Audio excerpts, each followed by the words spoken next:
সবার প্রথমেই সবাইকে জানাই happy new year and a very good morning from Soni's channel. তো আমরা আজকে চলেছি লাল মাটির দেশে, মানে বুঝতেই পারছো পুরুলিয়ার উদ্দেশ্যে। তো সকাল সকাল আমরা রেডি হয়ে নেতাজি থেকে স্প্ল্যানেড, দেন স্প্ল্যানেড থেকে হাওড়া মেট্রো করে আমাদের গন্তব্য শুরু করলাম। আমাদের ট্রেন ছিল 11:50-এ, তো আমরা বেরিয়ে পড়েছিলাম যথারীতি।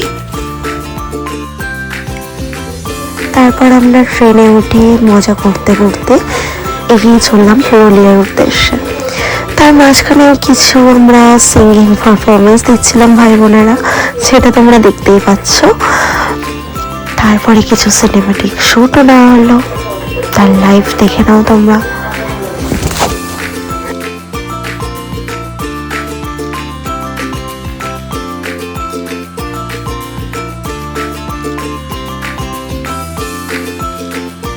তবে একটা কথা বলে রাখি, গত 2-3 মাস ধরে এই লাইনের যে কোনো ট্রেনই লেট করছে। আমাদের স্টেশনে পৌঁছানোর কথা ছিল 6টার সময়, সেখানে আমরা গিয়ে পৌঁছলাম প্রায় 8:30 নাগাদ। তারপর পুরুলিয়া নয়, বারাভূমি স্টেশনে। তো বুঝতেই পারছো।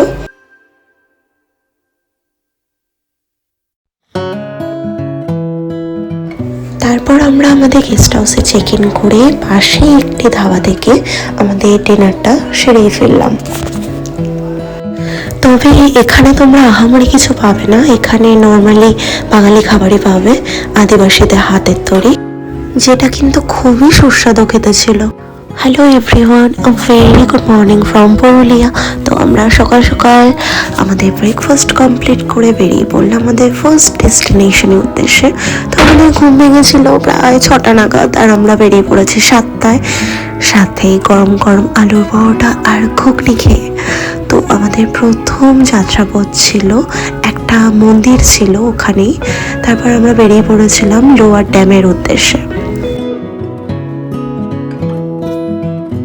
তারপরে আমরা রাঙামাটির পথ অতিক্রম করে এগিয়ে চলছিলাম পাহাড়ের আঁকাবাঁকা পথ উপভোগ করতে।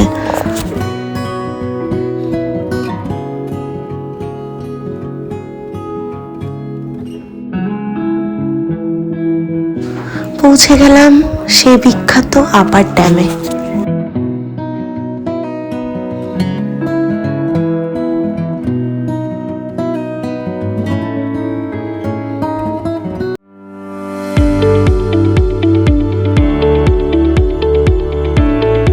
তো বন্ধুরা, কিছু ফটোস অ্যান্ড ভিডিওস ক্যাপচার করার পর আমরা এগিয়ে চললাম আমাদের নেক্সট গন্তব্যের দিকে।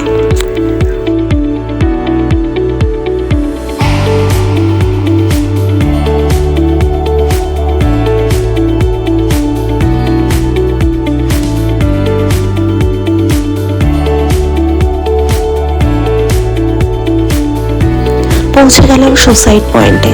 এখানে নাকি বহু বছর আগে দুটো কাপল একসাথে সুসাইড করে, সেই জন্য এই জায়গাটির নাম।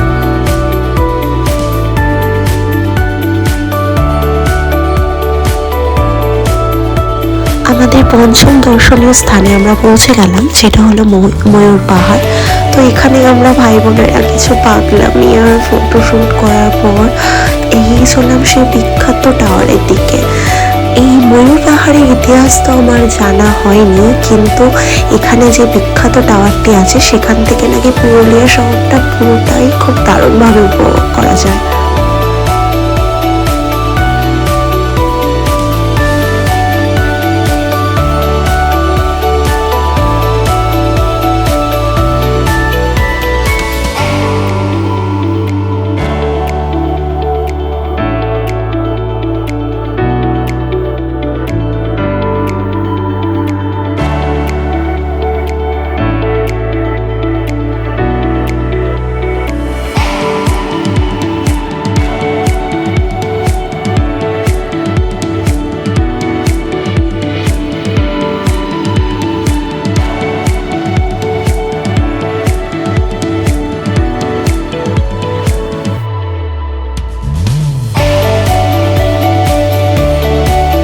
আমরা পৌঁছে গেলাম সেই বিখ্যাত মার্বেল লেকে।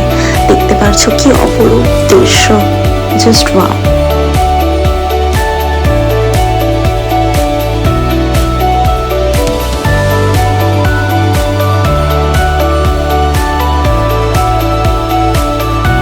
এরপরে যাচ্ছি আমার মোস্ট ফেভারিট ডেস্টিনেশনে। So yes, let's see. এটা হচ্ছে সেই বিখ্যাত বামনি ফলস। প্রথমেই মানুষ নানা ধরনের কথা বলবে যে 700 সিঁড়ি, তোমরা পারবে না, যেও না, এই না ওই না, অজ্ঞান হয়ে পড়ে যাবে।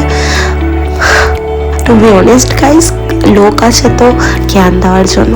যাই হোক, তোমরা কারোর কথা পাত্তা দিও না। কিন্তু হ্যাঁ, আমার একটাই সাজেশন যে কেউ হিলস পরে এসো না, স্নিকার্সটা পরো। আর দেখতেই পাচ্ছ কি দারুণ অপূর্ব দৃশ্য চারিদিকে। হ্যাঁ, প্রথমে একটু কষ্ট হলেও বাট ইজি। লাইফটা একটাই, তো এনজয় গাইস। কাল কি হবে কি না হবে কি ওসব ভেবো না, জাস্ট এই মুহূর্তটা উপভোগ করো। খুবই সুন্দর। আমি বলে ভিডিওতে দিয়েও বোঝাতে পারবো না, তোমরা যতক্ষণ না নিজেরা গিয়ে সেটা ফিল করছো।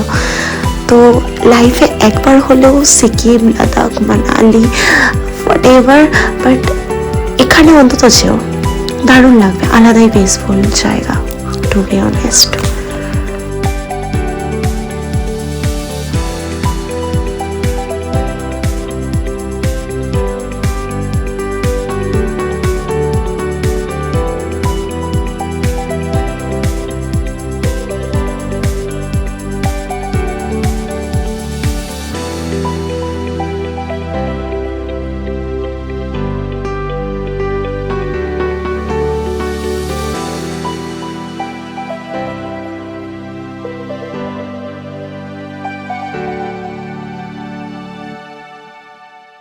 তারপর আমরা ঝর্ণার আমেজ উপভোগ করে পৌঁছে গেলাম তুর্গা ড্যামে।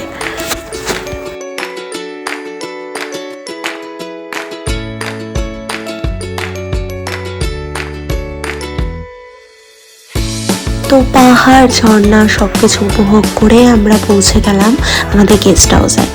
তখন ঘড়িতে বাজে 4টে, আর আমি আর আমার বোনু ছাদ থেকে কিছু ফটোশ্যুট করলাম, কিছু ভিডিও শ্যুট করলাম, কিছু স্লোমো নিলাম। তো দেখতেই পাচ্ছ তোমরা। আর আমাদের ছাদ থেকে পুরো অযোধ্যা পাহাড়ের ভিউটাই দেখা যাচ্ছিল, যেটা খুবই দারুণ ছিল।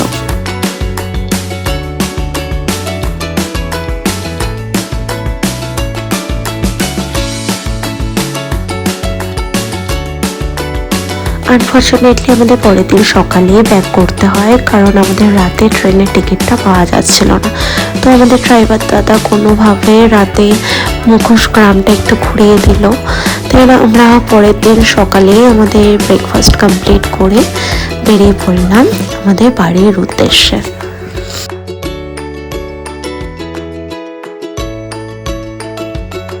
তবে জানিয়ে রাখি, তোমরা যদি পুরুলিয়া আসার প্ল্যান করে থাকো তাহলে প্যাকেজ সিস্টেমে আসাই ভালো হবে। আমরা এসেছিলাম মীরা গেস্ট হাউসে, যেটা ছিল অযোধ্যা পাহাড় থেকে প্রায় 1 কিলোমিটার ডিস্টেন্সে। তো আমরা যেহেতু ফ্যামিলি এসেছিলাম, আমাদের 2টো রুমেই হয়ে গেছিলো। এখানে তোমরা ডরমেটারির রুমও পেয়ে যাবে। তো আমাদের যে রুমটা ছিল সেটার ভাড়া ছিল 1800 টাকা করে পার ডে পার নাইট, আর আলাদা চার্জ পড়েছিল গাড়ি ভাড়ায়, সেখানে পার ডে বেসিসে 5000 টাকা করে নিয়েছিল। তবে তোমরা এর থেকে কম বাজেটেও রুম পেয়ে যাবে। বিভিন্ন গেস্ট হাউস আছে, হোটেলস আছে। একটু যদি দূরে থাকো পাহাড় থেকে, তাহলে মোটামুটি 800 থেকে 1000-এর মধ্যেও কিন্তু তোমরা রুম পেয়ে যাবে। তবে আরও অনেক ভালো ভালো জায়গা ছিল দেখার জন্য। আমরা যেহেতু ট্রেনে টিকিটটা পেলাম না, তাই জন্য আমাদের বেরিয়ে আসতে হলো।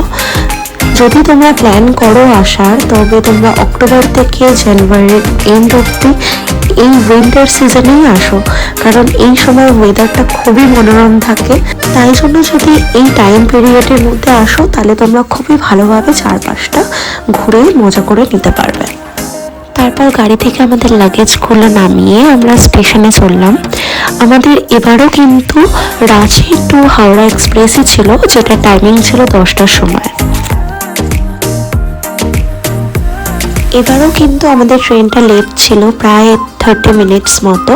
তো আমাদের 10টায় ট্রেন আসার কথা ছিল, সেটা হয়েছিল 10টা 35।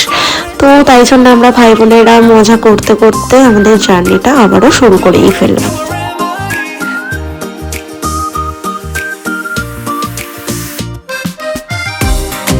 এবারেও কিন্তু আমাদের ট্রেনটা প্রায় 2 ঘন্টা লেট ছিল। আমরা হাওড়াতে পৌঁছালাম 6:30 নাগাদ। তো তোমাদের যদি আমার ভিডিওটা ভালো লেগে থাকে তাহলে আমাকে সাহায্য করো এগিয়ে যেতে। Love you all and by.